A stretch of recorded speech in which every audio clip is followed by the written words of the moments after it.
Assalamualaikum warahmatullahi wabarakatuh. Kembali lagi bersama saya di channel Rian TV.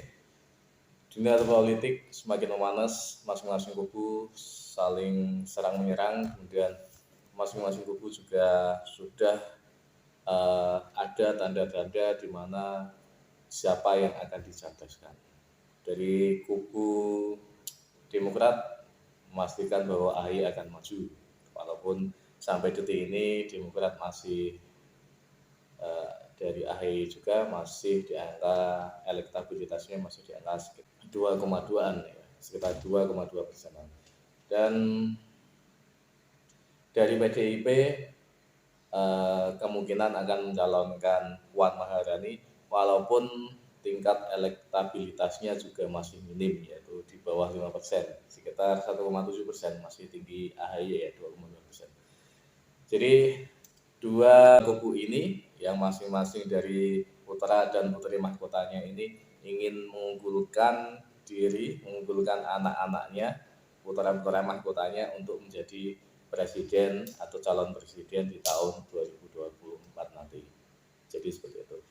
Walaupun dari segi elektabilitasnya, dari segi kepopulerannya itu sampai sekarang masih sangat jauh sekali. Cuman dari ketua umumnya ya, ketua umum politiknya, ketua umum partainya, atau dari terah-terahnya itu ingin mencalonkan putra mahkotanya ini ya. Katakanlah Puan ya, yang sampai sekarang masih di angka 1,7%, apakah Puan ini harus dicalonkan oleh PDIP Perjuangan? Ya. Apakah harus? Kita bisa flashback ya, bisa flashback di tahun-tahun sebelumnya, mulai sekitar tahun 2004, di mana saat itu presiden dan wakil presiden untuk pertama kalinya dipilih oleh rakyat melalui proses pemilu yang pertama kali. Jadi tahun 2004 itu sudah era demokrasi, pemilihan presiden secara langsung.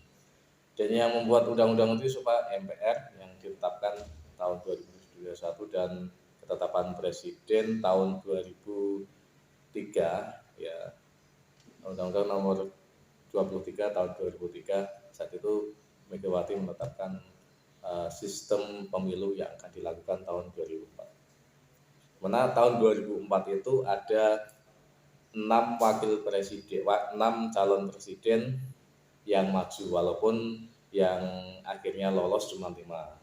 Jadi pasangan Gus Dur dan Marwah Daud itu tidak masuk karena tidak lolos kesehatan saat itu.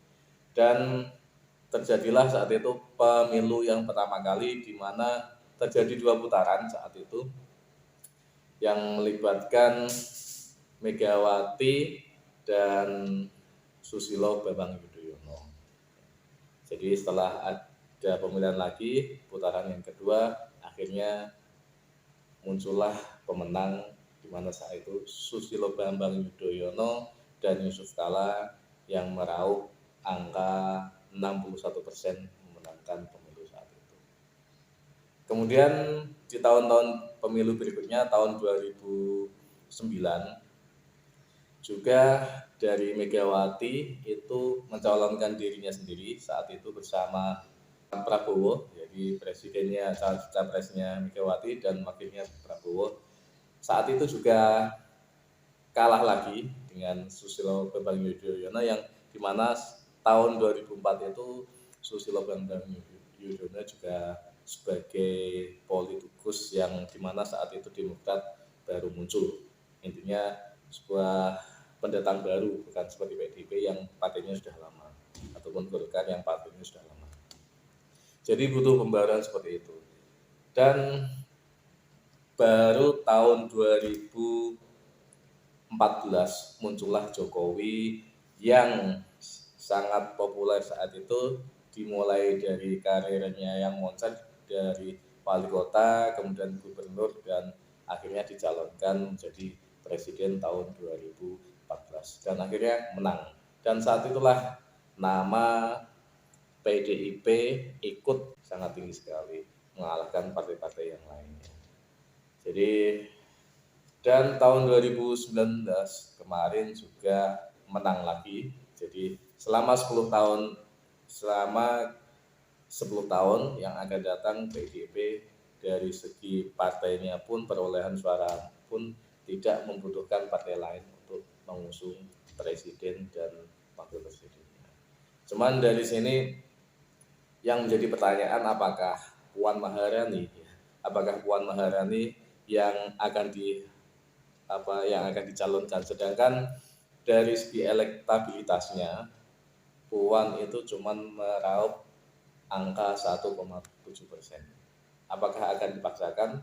Sedangkan dari PDIP sendiri ada kader yang sangat mumpuni sekali, di mana di setiap survei itu mengantongi suara yang sangat tinggi sekali. Katakanlah Ganjar Pranowo kalau nggak satu ya dua, seperti di survei ya Carta Politika kemarin ya, itu Ganjar Pranowo menduduki peringkat nomor 1 disusul Prabowo dan Anies Baswedan yang meraih angka 20%. Selain itu cuman di bawah 5%, ya, di bawah 5%, seperti Puan pun cuma di angka 1,7%.